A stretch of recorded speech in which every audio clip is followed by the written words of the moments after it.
بسم اللہ الرحمن الرحیم۔ السلام علیکم۔ بنی اسرائیل کا ایک قصاب اپنے پڑوسی کی کنیز پر عاشق ہو گیا۔ اتفاق سے ایک دن کنیز کو اس کے مالک نے دوسرے گاؤں کسی کام سے بھیجا۔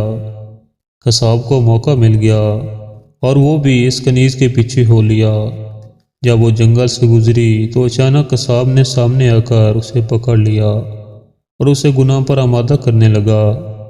جب اس کنیز نے دیکھا کہ اس قصاب کی نیت خراب ہے تو اس نے اس سے کہا کہ اے نوجوان، تو اس گناہ میں نہ پڑ۔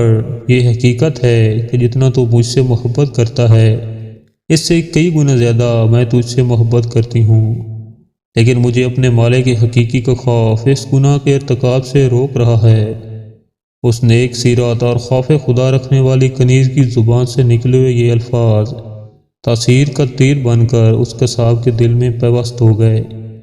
اس نے کہا، جب تو اللہ عز و جل سے اس قدر ڈر رہی ہے تو میں اپنے پاک پروردگار سے کیوں نہ ڈروں؟ میں بھی تو اسی مالک عز و جل کا بندہ ہوں۔ جا، تو بے خوف ہو کر چلی جا۔ اتنا کہنے کے بعد اس قصاب نے اپنے گناہوں سے سچی توبہ کی اور واپسی اپنے گھر کی طرف چل پڑا۔ راستے میں اسے شدید پیاس محسوس ہوئی، لیکن اس ویران جنگل میں کہیں پانی کا دور دور تک کوئی نام و نشان نہ تھا۔ قریب تھا کہ گرمی اور پیاس کی شدت سے اس کا دم نکل جائے۔ اتنے میں اسے اس زمانے کے نبی کا ایک قاصد ملا۔ جب اس نے قصاب کی یہ حالت دیکھی تو پوچھا، تجھے کیا پریشانی ہے؟ قصاب نے کہا، مجھے سخت پیاس لگی ہے۔ یہ سن کر قاصد نے کہا، ہم دونوں مل کر دعا کرتے ہیں کہ اللہ عز و جل ہم پر اپنی رحمت کے بادل بھیجے اور ہمیں سیراب کرے یہاں تک کہ ہم اپنی بستی میں داخل ہو جائیں۔ قصاب نے جب یہ سنا تو کہنے لگا، میرے پاس تو کوئی ایسا نیک عمل نہیں جس کا وسیلہ دے کر دعا کروں۔ آپ نیک شخص ہیں، آپ ہی دعا فرمائیں۔ اس قاصد نے کہا، ٹھیک ہے، میں دعا کرتا ہوں، تم آمین کہنا۔ پھر قاصد نے دعا کرنا شروع کی اور وہ قصاب آمین کہتا رہا۔ تھوڑی ہی دیر میں بادل کے ایک ٹکڑے نے ان دونوں کو ڈھانپ لیا اور وہ بادل کا ٹکڑا ان پر سایہ فگن ہو کر ان کے ساتھ ساتھ چلتا رہا۔ جب وہ دونوں بستی میں پہنچے تو قصاب اپنے گھر کی جانب روانہ ہوا اور وہ قاصد اپنی منزل کی طرف جانے لگا۔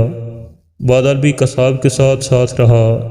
جب اس قاصد نے یہ ماجرا دیکھا تو قصاب کو بلایا اور کہنے لگا، تم نے تو کہا تھا کہ میرے پاس کوئی نیکی نہیں اور تم نے دعا کرنے سے انکار کر دیا تھا۔